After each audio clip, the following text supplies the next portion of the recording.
c'est donc une tour à la défense donc assez exceptionnelle et sur laquelle on a travaillé sur un nouveau système de connexion. C'est un petit peu de dire vite, donc un bâtiment connecté c'est l'avenir en effet.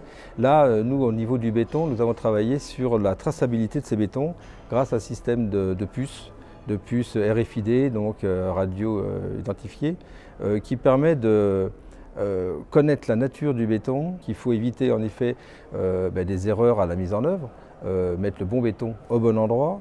Il faut aussi après d'ailleurs être capable de tracer ces bétons dans la vie du bâtiment.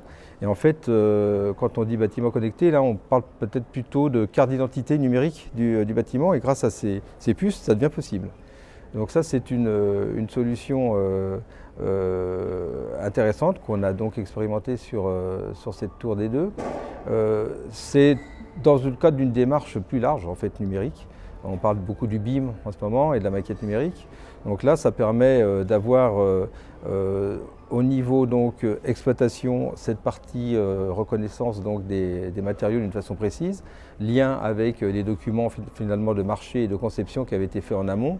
Et nous sommes d'ailleurs en train de développer des objets BIM qui sont destinés à être utilisés par les concepteurs.